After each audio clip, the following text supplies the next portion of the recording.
Good morning and welcome to the Newlines Institute's Conference on Gender and Genocide in the 21st Century.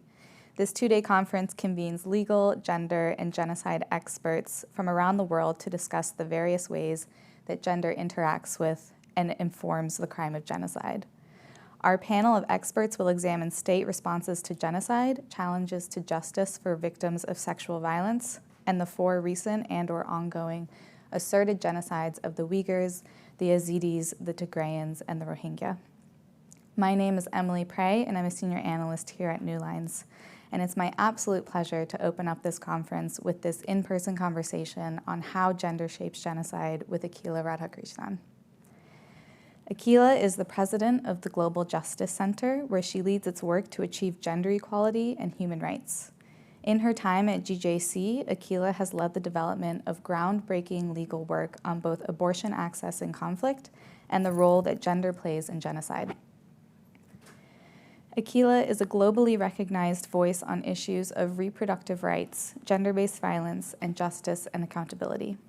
Her unique expertise as a feminist international lawyer is sought by policymakers, academics, media, and grassroots actors around the world. She has briefed the United Nations Security Council and the United Kingdom and European parliaments and regularly advises governments and multilateral institutions on the issues of gender equality and human rights. Thank you so much for joining me, Akila. It's an absolute pleasure to have you here and to have this be in person. Yeah. Thanks so much for having me, Emily. And it's certainly the first in-person thing I've done in about a year and a half, so it's really nice to be here. I want us to start off this conversation by laying the foundation for how gender shapes genocide, because obviously, while this is a conversation on gender and genocide, more broadly, what is a gendered analysis or a gendered framework for mass atrocities? Great, thanks so much. And this is really something that the Global Justice Center has done a lot of thinking about, and this builds, and I know this is something we're going to talk about, this builds on the work of feminists over the last 30 years, really. And so, I always want to start by, acknowledging whose shoulders we stand on. And it is largely the work of feminists and women who've really helped to bring this framework, right? These frameworks were created in a time period when gender was not really a concern. The Genocide Convention was in the aftermath of World War II. The Geneva Conventions were largely looking at what it looked like to have combat between men on battlefields. And so, a lot of the exercise of taking these frameworks and gendering them has been to retrofit gendered experiences into these. And so that's something that we think is an incredibly important component to elucidate the full range of the crimes, right? To get a full picture of what's going on. Because if you just talk about, what we traditionally think of killing in a certain context, you don't get a picture of what happened. And then justice, accountability, all of those things that follow do not actually take into account and provide, render justice and redress for the entire society that was impacted. And so, to start there, I think what I want to emphasize is gender often gets confused with this is an analysis about women or this is an analysis about sexual violence, right? It's not that. It's to say that gender as a social construct, as about the roles that men and women are perceived to occupy in society, right? We don't have to reify a gender binary in order to be having this conversation about what it means to have gender constructions of society. It means that it underlies how these things occur. What it means to be a man or a woman in a society informs the way that perpetrators look at what their worldview is and how it is that they want to accomplish the atrocities that they carry out. And so a gendered analysis understands just as well, why is it that men and boys are maybe largely being targeted for an act like killing? And why do you have sexual violence disproportionately targeting women? And that's what a gendered analysis. So I really want to make that point because I think we lose that construction often. We just think this is about women. We just think this is about sexual violence.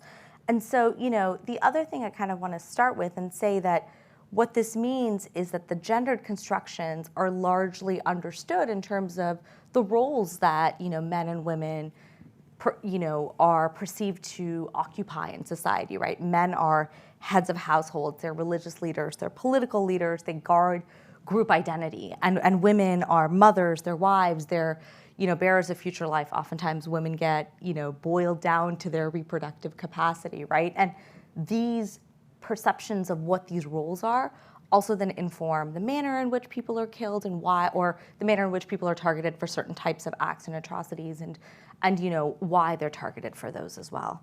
And I think just one last thing to add here is, I think importantly, one area that is in development that we're really starting to think about now too is how this impacts the targeting of LGBTQI individuals, of what this means to take a gendered analysis and understand that those who do not fall within the gender binary, those who are viewed to transgress gendered understandings and gender norms, what that means as well. I think there's certainly great work going around on it, but I think that in this context that we're talking about, we've seen this work be focused more so on, cis women and girls, but it's not to leave that out of the conversation or the equation. Absolutely. It's such an important point that the perpetrators of genocide, they target their victims based on their perceived roles as men and women in society. And so can you go into a little bit of the different ways that men versus women versus boys versus girls are targeted in genocides? Sure. So, as a starting point, there's 5 acts of genocide, right? And there's no hierarchy imposed by the Genocide Convention on these 5 acts. We often talk about killing. Killing is literally listed as the first act in the convention, but it doesn't mean it actually has to be present for a genocide to happen. There's no killing or these other crimes that are listed. And I think that, for so long we focused on killing, which by the way has a gendered impact, that we have not really thought about what the other 4 acts of genocide are. You ask, working in this space, right? I talk in normal conversation with people about genocide, and they're like, oh, mass killings, right? Because that's what people think of when they think of the term. They think of the Holocaust, and not in the nuances of the Holocaust, but the Holocaust in, the physical destruction through the concentration camps, right? Like that's the construction that's in people's minds. And when you tell someone, oh, there's actually 4 other acts of genocide, that's not really something that's understood. And so, just a quick rewind on that. So you have killing, you have causing serious bodily or mental harm, you have deliberately inflicting conditions of life calculated to physically destroy population, preventing births within a population, and the transfer of children. Those are the 5 crimes. And they, generally act in intersection with each other. You're going to find them in different ways. But I think there's, this is a personal frustration, but there's been a large group of largely male genocide scholars who think that without mass killing, that you can't even have the indicia of genocide. And that can impact, we can talk about what's going on right now with the Uyghurs, for example, as to how that's impacting even understanding of what serious risk of genocide might look like in the absence of mass killing. And so, just to start there, right? So I'm going to talk about just a few of the acts because I don't want to kind of get into the weeds of everything. But, starting with killing, right? So why is it that men and boys are targeted in genocides early on for killing? Right? That is a gendered act in and of itself. And they're often targeted because they're perceived as physical threats, as security threats, right? They want to target those who think they could be in opposition to what's going on within that could prevent them from carrying out their goals, the destruction that the perpetrators seek to achieve. And so, we've seen oftentimes that men, and particularly older boys, are the ones who are initially targeted. But we've also seen, for example, in the Yazidi genocide, women who were over childbearing age, right? Not women and girls of childbearing age who were largely abducted and taken into slavery, sexual slavery, providing forced labor. Women of over childbearing age were found to be, they were also found in mass graves, and they were also executed immediately by ISIS, and because they were viewed to, I guess, no longer hold a purpose in their society. And so, I think that's something that we're always pushing people to understand, even in the context outside of genocide, right? So we work on Myanmar a lot, and you look at what's going on in the country right now with the coup. Why is it that, what you're seeing is, you've seen some acts of gender-based violence, you've seen certain types of acts being perpetrated against women and girls, certain types of sexual humiliation that are going on, but largely, you've actually seen the military target men and boys, and that is a gendered act again. So what, and I'm not saying that's a genocide, but, certainly I think there's a link to crimes against humanity there that we could be looking at. But we should always be questioning ourselves as to why we see something happen to one group or the other. And of course, these need to be understood in intersections as well, including with sexual orientation and gender identity. And so, the act that I think we most often now think of when it comes to a gendered analysis of genocide is that of causing bodily or mental harm, right? And that one comes out of the Akiyesu jurisprudence, which I think we're going to be talking about in a little bit. But, really looking at that was the space where feminist jurists, judges, prosecutors actually found the space to first insert a gendered understanding into the concept of genocide. They looked at sexual violence, torture, and other acts as to say, how is it that these actually cause serious bodily and mental harm, right? What is it about sexual violence? What is it about the distinct harms that are caused by sexual violence, which may result in killing and death, but they're also distinct harms that have long existed. And so, you've seen, for example, mass campaigns of sexual violence in almost most of the genocides that we often talk about, right? Starting in Armenia, by the way. We don't even have to start with the Holocaust. And then, of course, Rwanda, where you had 250,000 to 500,000 women raped in the 100 days of the genocide, in Yugoslavia, et cetera. And so I think that's one thing that we've probably come the furthest in understanding, actually, is that sexual violence in this manner can be a constitutive act of genocide. One thing that we're also trying to highlight is that, by focusing so much on killing, you actually not just obscure the acts that have occurred against women and girls and others, but you actually sometimes obscure the other acts that men and boys suffer in the context of a genocide. So what does it look like when men and boys are also targeted for sexual violence, for torture? Those do fall within the same ambit of serious bodily or mental harm, but they kind of, all of their experience to then get subsumed into the act of killing. And I'm happy to kind of dig more into any of these. And then the last act I want to talk a little bit about is preventing births, right? Genocide is obsessed with the destruction of regenerative capacity. That's kind of at the core of what a genocide is trying to achieve. It's not just physically eradicating, you can actually biologically destroy a community as well. And so in the context of preventing births, which is a specifically enumerated crime within the convention, you can think about things like coerced birth control, which we're seeing now in the context of the Uyghurs, for example. You can think about forced sterilization. There's also impacts, for example, in Akiyesu, they looked at what are the types of acts. This was in dicta in Akiyesu, right? They also looked at the fact that women and girls may not want to procreate after experiencing sexual violence. They may be cast out of the community as a result of the stigma that they face from having faced sexual violence. They may not procreate within their community. And, this is, of course, also tied in with patriarchy in the context in which this largely happens in patrilineal societies, ideas that women can't actually convey identity. They can't actually, if they have a child with someone who is not of their group, they themselves cannot convey the identity. And so this is also tied in other larger constructs of patriarchy and misogyny that exist within society. And then just kind of one final thing on preventing births. And this was recognized kind of, again, like in dicta, we don't really talk about it, but you look at what happened in Srebrenica in Bosnia, right, which was the killing of 7,000 men. And we think of that as killing.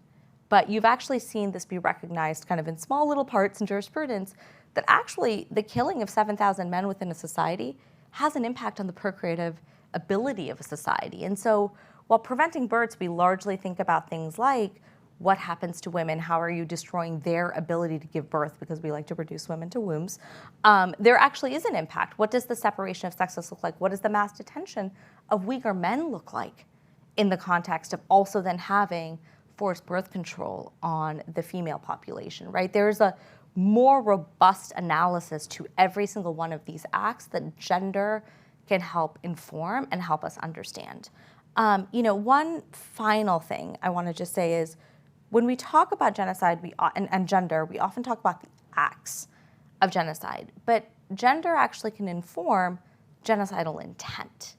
And, intent is the specific kind of chapeau that gives genocide the imprimatur that it is, right? It's not that it's any more horrific or, any more, higher of a crime than, say, crimes against humanity or war crimes, but they all have their distinct components. And for genocide, that is the intent to destroy. And when we talk about intent to destroy, and the jurisprudence on this is largely hewn to this, is that people talk about the intent to physically destroy. But the convention itself and, the courts themselves have actually very clearly acknowledged that there's also the intent to biologically destroy. And that is something that's connected to regenerative capacity.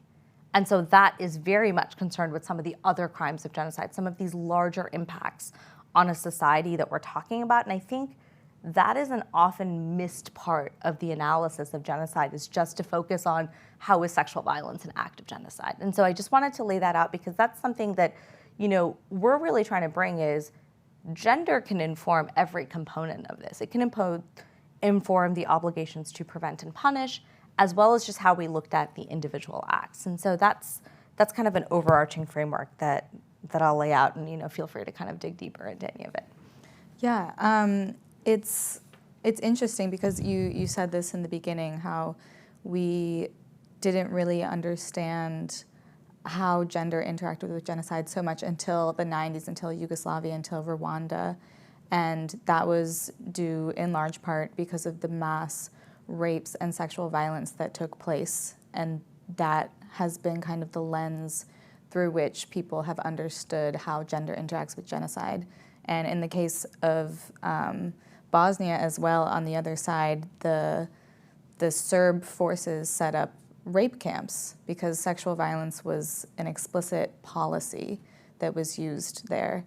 And the purpose of these camps was obviously to forcibly impregnate Bosniak women and then keep them there until it was too late to abort the fetus. And so through this, that ticks off various acts of genocide right there. That's prevention of births, that's causing serious bodily or mental harm. And so looking at when we kind of started understanding that genocide is more than just mass killing, looking at the ICTR trial judgment is incredibly important. And that was a huge moment because rape had never been prosecuted as a war crime. It wasn't something that was looked at so much. Prosecuted as a war crime, right? Yes, prosecuted as a war crime. Yeah. So how important is that judgment in Prosecutor versus Akiyesu to the movement of understanding how gender interacts with and shapes genocide? I mean, I think it's immense, right? It's the first thing that we talk about as feminists when we talk about gender jurisprudence. And there's two components to it. So I'll start with just kind of the case itself was important precedent. It actually said for the first time within these tribunals that sexual violence is a constricted act of genocide. They went through the entire analysis of how this actually causes serious bodily and mental harm. They found that sexual violence was, I can't get the exact quote right now, but it was a part of, the destruction of the Tutsi spirit, right? It was integrated into the way that the genocide was carried out. What's interesting is that rhetorically, it's really important. We cite to Akiyesu all the time. We talk about Akiyesu all the time. But when we actually looked at Akiyesu in the time in which it was decided, you actually found that there wasn't great uptake within the ICTR and ICTY at the time. And so while Akiyesu was there and it was heralded as a massive win, and I think today it's had a much more massive impact in terms of looking at what litigation strategies around genocide look like, for things that preceded it, it took a really long time for that to take up within the tribunals. And so you often saw that despite Akiyesu having come down, charging practices still had prosecutors largely charging rape as a war crime and a crime against humanity and not really following this thread through. And so I think there's kind of two components here. I think it is a seminal decision, and I think it certainly created a sea change in the expectations in kind of foregoing prosecutions to say, now that it's been so clearly established, there's no way you can ignore at least looking at evidence of sexual violence to making sure that was it actually connected to the intent to destroy. And that's, I think we'll hopefully see this bear out in ongoing prosecutions for the Yazidi genocide and the Rohingya genocide in particular. But it's also interesting to think about that in that moment, and I guess this is maybe something that largely happens to feminists, something that we were heralding, something feminists worked really hard to achieve, wasn't actually fully understood and taken up in its own time period as well. And so that's, the longer thread of Akiyesu, which is now more, it's 25 years, right? 26 years at this point since it came down, is more important than I think it was in the time period in which it came out. Absolutely. And even today, I don't think that, the international community, international lawyers don't fully understand how genocide and gender interact, because, as you said, that it's been mostly sexual violence and rape, that women's experiences have been reduced to that, and that men's experiences have been reduced to mass killing, which totally erases the full spectrum of how genocide can affect people. And I mean, if we look at the situation of the Uyghurs, prevention of births is a huge aspect of that genocide. And just 2 years ago, in 2019, $37 million was put into these coercive birth prevention programs in Xinjiang with the intent to reduce the birth rates. And they succeeded. The birth rate was reduced in Xinjiang by 24% compared to the 4.2% nationwide. And that is an act of genocide if you're intending to reduce birth rates of a protected group. But unfortunately, the conversation around how women and how men are affected by genocide, they continue to be reduced to the particular stereotypes. And it's also important to note that, as you said, men and women being separated, which they are in Xinjiang, that is a form of birth prevention. And also men are being sterilized. So it really, it covers a lot of ground there. But looking at the ICTR case, if I'm not mistaken, there were 3 judges and 1 was a woman, and it was absolutely crucial that that woman was there, that she was in a position of power, and she really, because of that, history really changed and moved forward. So how important has it been, and does it continue to be, to have female and feminist judges and lawyers to be a part of the legal processes surrounding genocide? This is probably my favorite topic to talk about, actually.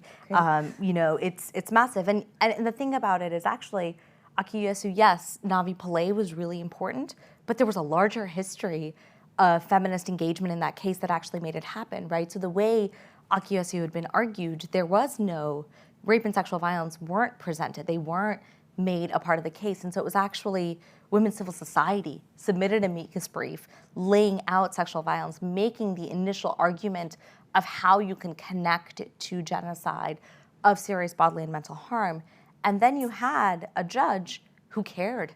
You had a judge who listened to those arguments and actually sent the case back for including those charges. And you also not only had a women judge, you actually had 3 female legal officers who were supporting her in doing the opinion writing and doing the research. And so, oftentimes many of these stories are not just that of like one powerful woman, but of an entire ecosystem of women and feminists who come together to make these changes. And so I think, when we look at it, that case was a case in point. You had similar, traction going on at the ICTY at the same time. Both tribunals were fortunate to have Patty Sellers as a gender advisor who was incredibly instrumental so much in thinking about all of the different ways that you could have a gendered construction of the crimes that the tribunals were looking at. You had some key prosecutors in the cases at the ICTY, including the ones you were talking about the Bosnian rape camps.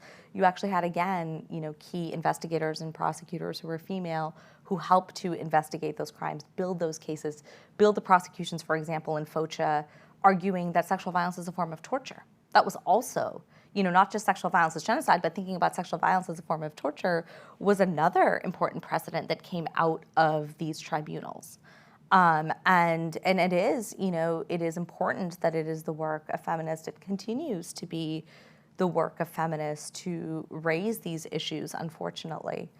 But, I think that this is why you need to have gender experts at the start of every investigation. It's hard to to go back and, once an investigation has been conducted, testimony has been taken, and they didn't have care to think about, how to properly document gendered experiences, it's hard to then create a prosecution out of that information, right? So it's not just at the level of judge, it's actually the minimal requirement. And I think one other thing that we need to really be thinking about is we often staff gender advisors on commissions of inquiry, and they play an incredibly important role.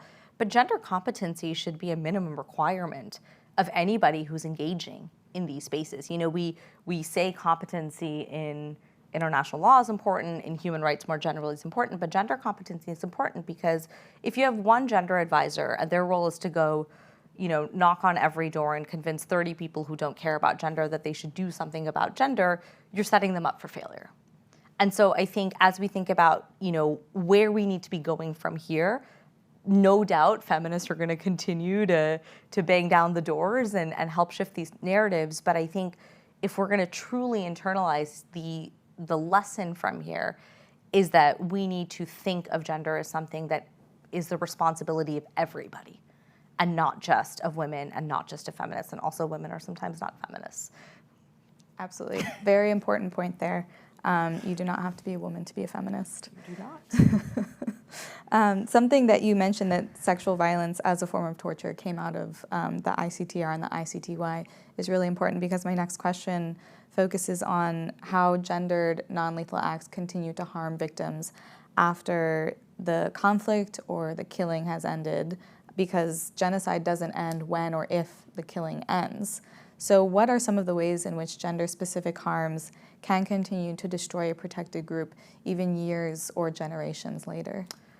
Sure. So, this is where I think sexual violence is a very instructive crime to look at because, as we all know in this space, though I think sometimes in the larger context that gets lost, sexual violence is not actually about sexual desire or sex, right? It is about power. It's about many other things. And so in the context of genocide, it is one of the tools that is utilized to stigmatize particular components of the population and fray community bonds, right? The stigma that's associated with sexual violence, the consequences of sexual violence is one that continues to, the reason that it's utilized is because patriarchal societies tend to blame the victims for an act like sexual violence, and it tends to then devalue their role within a community. It can break community bonds, familial bonds. And so I think that is one place where you can really look at what that continued impact of acts of genocide can be, right? You're basically, there's interviews with Rohingya women and girls in the aftermath of the genocide, and many of them were very afraid to speak up and tell their stories. And some of the concerns that came out there is fear not of, what this meant kind of in an external context, but if it was known within their own community, they were worried that they would not be marriageable anymore, right? That men of the community would not want to marry them. Women who were married were afraid that if their husbands found out, that they would no longer want to be with them, they would no longer want to procreate with them. And so you have these consequences that exist outside of even the immediacy of what the perpetrator does. And I do think, again, some of these things go back to patriarchy, right? Because of the patriarchal understandings in a society of what sexual violence is, the idea that sexual violence is something that is shameful on the victim survivor is one of the problems that we have. It's not just, the act itself. And so sometimes the answers to what do we do about some of these questions also go to larger questions of gender equality and breaking down what patriarchal assumptions within societies look like. And then you also, in some of the longer term consequences, you have other types of impacts. So one thing we looked at is the slow deaths of Rwandan women. And so, in the aftermath of the Rwandan genocide, for example, they found that I think women who survived survivors of sexual violence in the genocide, women or not, were 6 times more likely to have HIV. So what does that look like in terms of the longer term consequences, right? Those who don't die in the immediate aftermath of whatever horrible atrocity has been committed to them, but what does it mean in the in the longer consequence, you also have, and you saw this in Rwanda, you've seen it with the Rohingya, you saw this less with the Yazidis, but specifically targeting of reproductive organs and as well. So thinking about what mutilation looks like and what long-term harms of mutilation, long-term harms of, destroying reproductive organs and capacity, that could result in death later on that's disconnected from when the act happened. It could also result in other types of longer-term impacts for those who those acts were committed upon. Absolutely. It's so important especially for lawyers and judges and those working on genocide to understand that the continued long-term harms that happen to victims, survivors, who oftentimes are women, because as you've said, that women are more likely to survive genocide because they're targeted for non-lethal acts, more so than men. And so because of this, and this is something that you mentioned in the GJC report on gender and genocide, which I highly recommend everyone to read. It's amazing. She has it right there. Perfect. We didn't plan that. Because women are then, because they survive, they're viewed as witnesses. And they bear testimony. They tell us what happened. We know what happened because of them. And so they're not viewed as victims or survivors themselves. And oftentimes, they don't even talk about their own stories for a variety of reasons, many of which you have mentioned. And so we don't get to hear those stories, and we don't learn that history and understand that. And if you think about arguably the most well-known genocide, the Holocaust, I don't ever remember learning about any sexual or gender-based violence during that, but it certainly happened. I'm just thinking about when the Soviets fought their way to Berlin, and though this wasn't direct, these women weren't directly targeted and victims of the genocide. It was in the larger World War II, but the Soviets were viewed as saviors. But as they fought their way there, they raped every woman, every girl, woman, child that they came across. And it's estimated that at least 2 million women overall were raped. And a Soviet war correspondent said that in many towns and villages, every woman aged 8 to 80 was raped, and that the Red Army was an army of rapists. And so it's stories like these that we don't know about, that we don't hear about. So how important is it for the general public to be aware of and to understand these gender-based crimes and the history there, even though it's international lawyers, it's judges, it's those who are making determinations on genocide. Perhaps, is it more important that they understand it, or how important is it that the general public is aware of this? I mean, I think everyone needs to, right? Justice is in our heads often limited to a legal process, right? One that takes place in courtrooms, one that results in someone going to jail, being held accountable for a particular set of crimes that they committed. But when you think of a crime like genocide, that is a crime that is, that has individual victims and targets, but actually is one that's targeted at the destruction of an entire community, justice is broader than that. Justice is about truth-telling, I think, is one important component of what justice looks like, right? And for that, truth-telling requires an honest accounting of everything that happened, and particularly in the context of something like genocide, which seeks to erase a population, a community. You don't want to mimic or mirror those erasures. An honest truth-telling requires, talking about everything that happened, talking about the impact on the entire community, because as we've been talking about here, in the context of genocide, the killing of one person is the killing of one person, but it's also a part of this larger attack on this community, right? So, when you add up the killings, when you add up the sexual violence, that's what's coming to create the destruction of this protected group that you're talking about. And so I think there's a mass, it's fundamentally important to understand the larger construct, and that is outside of the courtrooms, that is in the histories that we tell, the history that we teach. It's just as important to have, I think, those understandings. And I think it's also one that helps us make the connections between, what happens in a genocide and what is all the groundwork that's laid. Genocides don't usually happen just like that. right? It's not usually all of a sudden, a particularized set of perpetrators decide that they are, that a group needs to be gone, right? Genocide is usually the work of ground laying. It's done through discriminatory policies. It's done through practices that are built up over a period of time traditionally. The Nazis didn't just start attacking the Jews just in 1938, 1939. There was a longer history of what was done to enable a society to actually tolerate genocide. You think of Rwanda, and you think of all of the work that was done in the media and in the radio about creating the hatred, right? So I think it's also important as a society, as we look at and try to understand what's going on in a particular society, how these are the types of things that if tolerated, if this type of discrimination is tolerated, if gender-based discrimination is tolerated, these can be the building blocks that allow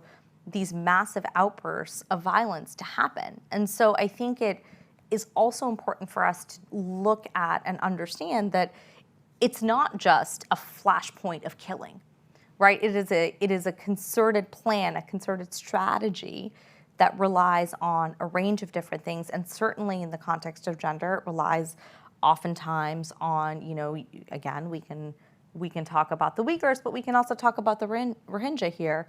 Policies restricting contraception and birth within that society that weren't connected to a flashpoint of violence. With the Rohingya, you had population control policies that lasted decades of how many children the Rohingya could have. You had a policy put in place in 2015, a couple years before violence erupted, that was also used to control the population. And so you have these different things that exist out there. And I think if we don't look at them and understand that these are often the building blocks, and this also maybe connects to what we're going to talk about next, which is genocide prevention, but it's this larger worldview that we need to understand so people take these things seriously. Yeah, there are absolutely warning signs for genocide. We know what they are. So it is incredibly frustrating to see them ignored again and again and again. And that's something that a gendered understanding can really help that move forward, because half of a state's duty under the Genocide Convention is to prevent genocide, not just to punish. And that duty is triggered once the state knows or is reasonably assumed to have known that there is a genocide taking place. So how can a gendered lens help to prevent genocide and mass atrocities from happening in the first place? So yeah, I think this goes to exactly what we were just talking about, right? So the serious risk threshold of genocide is really the one that we need to be talking about. I think when we say, oh, someone needs to do something about genocide, it's once actual acts as we think of them have occurred, but that's not actually where a state's obligation to act is, and that's every state in the world's obligation to act is triggered at serious risk. And so you have to look at what are the frameworks that we have that help us identify them. And I will say that in our analysis of various atrocity risk assessment modules, indicators, they are largely gender blind. They rarely recognize gender-based, crimes amongst the things. For example, there's the UN's framework of analysis of atrocity crimes, and they only have 2 indicators that have anything to do with gender in assessing risk. And actually, in both of those, women and children are grouped together as well, kind of infantilizing women and treating them as a particular vulnerable group. And so we miss the opportunities to be thinking about what is it that we need to look at. One of the most dissatisfying answers I have as to how do you prevent gendered acts of genocide that people hate is the answer is gender equality, right? There's no easy answer. There's no, do this and then, you're not going to have sexual violence happen again. We're talking, again, as we've been talking about, all of these are related to constructions of gender within a society, the roles that we, insist that people inhabit, what they do, how that, not only influences, I think, perpetrators, but how it influences the community's own perception of what an act looks like. And so when you think about what are the indicators, what should you be looking at? You should be looking at massive gender-based discrimination within a society, because that is going to be the core and the root of what allows acts like sexual violence to happen in the first place. You look at what's going on in Afghanistan right now, And that should be a very serious fear, not just about what is going to happen to women and girls, but about what is this larger construct of how the targeting of women and girls, the targeting of minorities, how that can connect to what a foregoing atrocity, like the risk of an atrocity could really look like, right? It's again, I think with women, we tolerate so much gender-based violence in our communities, in our societies. It's so normal that sometimes I think it's hard to say, well, we see domestic violence all the time. We see sexual violence all the time. Like, how is that connected to these larger frameworks? But it is exactly what allows and builds the tolerance for, thinking about that these are what the impacts of these crimes are. How does this help succeed in a campaign of destroying a society? And so I think it requires us then taking seriously in everyday life what gender-based discrimination needs to look like. And I think we need to be making these connections in atrocity prevention, not just to what does it look like in the targeting of a particular group, what does it look like when it's violent targeting by an army, but what does day-to-day tolerance of discrimination look like, and how does that help build us towards these types of, things like genocide that we're trying to prevent, of ethnic cleansing, of crimes against humanity. Yeah, there have been studies that show that the more gender-based violence there exists in a country, the more likely there is for civil wars to break out, the less stable that country is. So the data's there, the information is there. People just need to listen to it. And also, the onus, as you said, we get so used to gender-based violence or sexual violence or harassment or assault within societies, but the onus is always put on women to fix it, as if it's our problem, when in fact it is not, and everybody needs to get together to help address the problem. Can I point to one positive piece of movement maybe in this space that is actually useful? It's actually in the Gambia versus Myanmar case, where you've actually seen Canada and the Netherlands step up to say that they will be submitting an intervention on gender and maybe sexual violence and what that looks like in the construction of genocide. And I think that type of action by states is really also the types of things that we can think of. It's probably terrifying when I say you have to address gender equality in order to prevent atrocities, but there are other types of targeted actions that can be taken. A lot of it has been done within the Women, Peace, and Security framework at in place like the Security Council, though that has been limited. But yeah, so that the link that's being made by the Netherlands and Canada and the Gambia case is to say that actually the previous ICJ jurisprudence has really had nothing to do with gender. And there are very serious gendered implications in what happened with the Rohingya. And so that's a way for a state to actually help to ensure that there is a gendered understanding of the crime that hopefully comes out of the jurisprudence of this case. And so, those are the other types of steps that states can really be thinking about and taking. Right now there's, it seems again that the Netherlands and perhaps in combo with Canada are looking at taking Syria to the ICJ for a convention against torture. And again, what does it mean to center gender in the analysis that they provide to the court in making the case that they do in the first place, right? There's real important opportunities that don't just sit in the hands of individual prosecutors and don't just sit in the hands of individual criminal accountability, that we can also be thinking about how to enhance the way that states engage with their legal obligations to prevent and punish genocide. And I think it's no surprise that Canada has a feminist foreign policy. I'm not sure about the Netherlands. If the Netherlands I don't know if they have one in name, but the Netherlands has generally, been more of a progressive state when it comes to gender. And so I think certainly there's precedent for kind of within their own ministries for a buy-in on gender. And, they've been very strong on issues like women, peace, and security as well. Yeah, so it's no surprise that they're leading the charge on that and working on that. And for the last question of this conversation, which I think is one of the most important, because the people who are affected by genocide are often ignored and their voices are pushed to the side. So what does gender responsive justice look like for those victim survivors of genocide? Let's start with what it doesn't look like.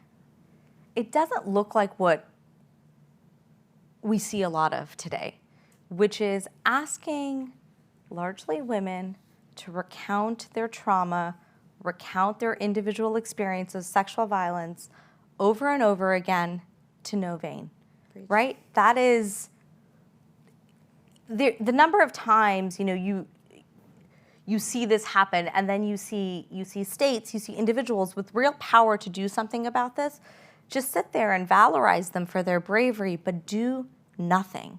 That is not what gender-responsive, survivor-centered justice looks like. And that is, unfortunately, what so much of it looks like today.